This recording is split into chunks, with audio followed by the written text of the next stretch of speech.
अच्छा, अब हम स्टेंजा 3 समझाएंगे और पढ़ाएंगे। सबसे पहले इसका रीडिंग में करता हूँ या इसको रिसाइट करता हूँ। The waves beside them dance but they outdid the sparkling waves in glee.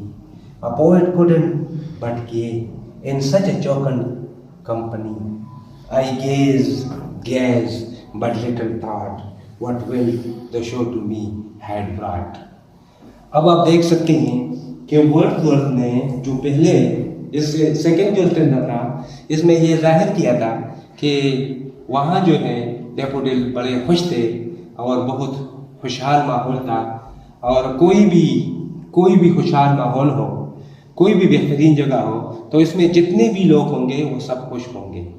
तो एक तरफ उसने जिक्र किया था कि स्टार जो थे वो टमटमा रहे होते हैं, चमकते रहते हैं अपने कहकशां में, और इसी तरह ये जो गुल नरगिस हैं ये उस बे पे, उस हलीज के किनारे किनारे जो हैं बहुत ज़्यादा फैले हुए थे कतारों में और बहुत ज़्यादा खुश थे और नाच रहे थे और अपने सर को हिला रहे थे। अब उसका असर यहाँ है, इसलिए कि जितने भी पोएम होते हैं इसमें जितनी भी स्टेंजा है इंट्रोडक्शन से लेकर आखिर तक वो एक ही जंजीर की कड़ियों में जो है ना वो रखना चाहते हैं। तो वर्ड्सवर्थ की एक स्टेंजा का जो डेवलपमेंट ऑफ थॉट है वो दूसरे पर है, ठीक है। The waves beside them dance but they outdid the sparkling wave in glee. अब एक बार फिर शायर साहब जो है हमें एक और मंजर पेश करता है कि ये जो बे है या वहाँ जो लेक है और उसमें पानी है, और जब कोई ब्रीज हो, तेज आंधी हो, हवा हो, तो इससे इस पानी में लहरें बनते हैं और वो लहरें जो हैं वो बहुत तेजी से हरकत करते हैं, ठीक है। तो यहाँ पे उसने एक इमेज पेश किया हुआ है। यहाँ उसने the wave beside them dance कहता है, एक बार फिर बिसाइड आया कि ये जो गुल नरगिस है जो यानी उस तालाब के किनारे पर वाक़या है या मौजूद है, तालाब में वहाँ पानी की जो लहरें हैं वो मौजूद हैं, लेकिन यहाँ पे और उन लहरों की जो स्पार्कलिंग है, जो चमक दमक है, हाँ खुशी से, तो वहाँ पे जो चमक दमक है, तो ये जो गुल नरगिस हैं ये इतने खुश हैं कि ये जितने भी लहरें हैं उनको भी ये आउटडेट करते हैं या सुपरसीड करते हैं, यानी उनको जा लेते हैं, उनको पीछे छोड़ते हैं। आउटडेट मीन पीछे छोड़ना। तो एक बार फिर बताऊं कि जो वेव्स हैं, जो लहरें हैं उस तालाब में जो हवा की मदद से, पहले भी बताया था कि नेचर जो है दूसरे नेचर को मूव भी करता है, ठीक है। तो यहाँ वही बात आई कि एक नेचुरल ऑब्जेक्ट ने दूसरे नेचुरल ऑब्जेक्ट को मूव किया है, ठीक है। तो outdid the sparkling waves in glee, लेकिन यहाँ पे जो वर्ड्सवर्थ की जो डैफोडिल है, गुल नरगिस है, उन्होंने खुशी से, ग्ली मीन हैप्पीनेस, उन्होंने खुशी से ये जो लहरें हैं उनको पीछे छोड़ा, आउटडेट कर दिया, पीछे छोड़ा, यानी पीछे छोड़ने से मुराद सुपरसीड कर दिया, ठीक है, supersede, okay. A poet couldn't but gay. अब देखो, मैंने आपको पहले बताया था कि देखो एक नेचुरल ऑब्जेक्ट जो है वो दूसरे नेचुरल ऑब्जेक्ट को फॉलो करता है। सेम वही बात आई कि जितने भी नेचुरल ऑब्जेक्ट हैं उनका आपस में आप सिमिलैरिटी देख रहे हैं, उनकी अंडरस्टैंडिंग है, एक दूसरे को फॉलो भी करते हैं, मुकाबले भी हैं। इसी तरह आप देखो चूंकि माहौल खुशी का है, उसने पहले ही बताया था कि ग्ली का जिक्र आया है, ग्ली यानी इतना अच्छा माहौल है, इतनी अच्छी खुशियां हैं। अ पोएट कुडंट बट गे, शायर कहता है कि कोई शायर अगर होगा तो वो कुछ नहीं कर सकेगा लेकिन वो खुश होगा। इसका मतलब यह है कि शायर कहता है कि खुश रहने के लिए बेहतरीन मनाजिर की ज़रूरत होती है, खूबसूरत मनाजिर की ज़रूरत होती है, इसलिए कि हमारी ज़िंदगी में खूबसूरती का बहुत बड़ा रोल है। ठीक है, तो ये बात ज़रूरी है। I think the beauty is a joy for ever. तो वो इन सच ए जोकर कंपनी, इसी तरह खुशहाल, जोकर मीन खुशहाल, ओके, हैप्पी। इसी तरह खुशहाल रफाकत में शायर ज़रूर खुश होगा, इसलिए कि ये अपने आप को इस नेचर का हिस्सा समझते हैं।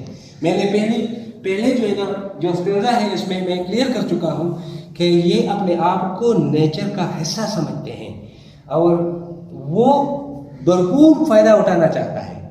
ठीक है, तो इन सच जोकर कंपनी वो कुछ नहीं कर सकेगा, खुश होगा। तो खुशहाली दुनिया का जो है ना सबसे बड़ा क्या है, सबसे बड़ी दौलत है। आई गेज, अब देखो, आई गेज मैंने स्टीडली देखा, स्टीडली से मुराद है कि मैंने मुसलसल देखा। और ये देखो उन्होंने एक डैश भी इस्तेमाल किया है, इसका मतलब ये है कि यहाँ वो एम्फेसाइज करता है, जब रिपीटिशन करता है तो इसने ये एम्फेसाइज किया हुआ है और ये डैश इस्तेमाल किया है। But little thought what will the show to me had brought. लेकिन उस वक्त वो क्यों कर रहा था, ये उसकी फिलॉसफी है। वर्ड्सवर्थ की फिलॉसफी ये है, ये कहता है कि a beauty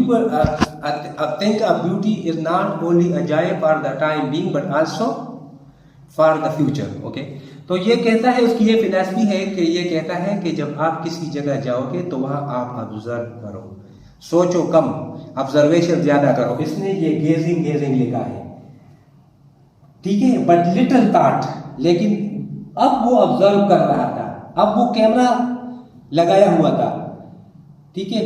तो बट लिटिल थॉट, थोड़ी सी सोच, what will the show to me had brought, ठीक है, कि ये जो मंजर है, हाँ, इससे उसने यानी उसके जहन में थोड़ी सी बात आ गई है, ठीक है। उस वक्त वो क्या कर रहा था, I gaze gazed but little thought what will the show. यहां उसने ट्रांजिशनल किया हुआ है, यहां इसके जितने भी लाइन है ये दूसरे के लिए ट्रांजिशन है। आपको तुम्हारे टीचर ने बताया होगा, जब आप ऐसे लिखते हैं या पोएट्री लिखोगे, कंपोज करोगे कोई पोएम, जब आप कोई पोएम कंपोज करोगे तो इसी तरह ट्रांजिशनल होते रहते हैं। But little thought what will the show to me had brought. और उसने बड़े हैरानगी से कहा है कि जो सोच है, जिसके बारे में वो सोच में पड़ा, जो इस मंजर से उसके पास आया है, तो वो आने वाले स्टेंजा में वो डिस्कस करेगा, क्योंकि ये डेवलपमेंट ऑफ थॉट यहाँ पे अधूरा है। और जब हम वो दूसरा देख लेंगे तो ये कॉन्सेप्ट भी हमारा समझ में आएगा। इसलिए कि बाकी हमने जो पहला पढ़ा वो उसका दूसरे स्टेंजा के साथ लाजिमी है, चेन है, एसोसिएशन है, और दूसरे का तीसरे के साथ, और तीसरे का आखिरी जो कंक्लूजन होगा, शायद आखिरी स्टेंजा में अपने नज़म का कंक्लूजन करेगा।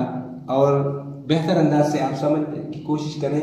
तो यहाँ आप एक बार फिर देखें, अब देखो सेम बात है, ये एक है, ठीक है, और ये दो हो गए, ये 3 4 5 6 7 1 7 तो यहाँ पे हमारे पास ऐड है, यानी वही जो है ना स्कैनिंग एरिया है, तो ये हम पुट कर सकते हैं, तो ये हमारे इस अंदाज से बन जाएगा।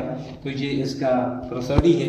बाकी एक्सप्लेनेशन यहाँ उसने क्या कर दिया है कि यहाँ स्पार्कलिंग जो है ये इम्पॉर्टेंट वर्ड है, ठीक है, कि ये जो चमक दमक है, खूबसूरती है, और ये वेव्स और जो डैफोडिल हैं उनके बीच में मौजूद हैं, एक दूसरे को पालक करता है। इसी तरह ये खुश है तो शायर भी खुश होगा, इसलिए कि ये जो रफाकत है ये खुशी का रफाकत है। फिर वो कहता है मैंने बार बार ऑब्जर्व किया, बट लिटिल थॉट, ये कॉन्ट्रडिक्टेड है, इसलिए बट का लफ्ज़ आया है। But little thought what will the show to me had brought. लेकिन फिर भी जो है ना उस वक्त इसका ज़हन थोड़ा सा चल रहा था।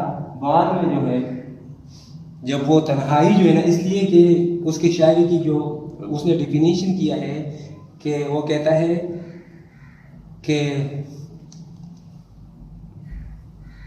शायर जो है ये कहते हैं कि शायरी जो है the spontaneity of thought and feeling. Okay, तो थॉट और फीलिंग की स्पॉन्टेनिटी वहाँ होंगी, तो जब ये तन्हाई में बैठेगा और फिर ये रिकॉल करेगा तो इसके बाद ये शायरी करेगा। इसलिए ये रोमांटिक पोइट है, और रोमांटिक पोइट के अंदर, पोइट्री के अंदर जो है ये इमेजिनेशन बहुत ज़्यादा अच्छा किरदार अदा करता है। तो उम्मीद है कि आप समझ चुके होंगे। कोशिश करें और सवाल लिखना ना भूलिए, और सवाल समझना भी ना भूलिए। Thank you very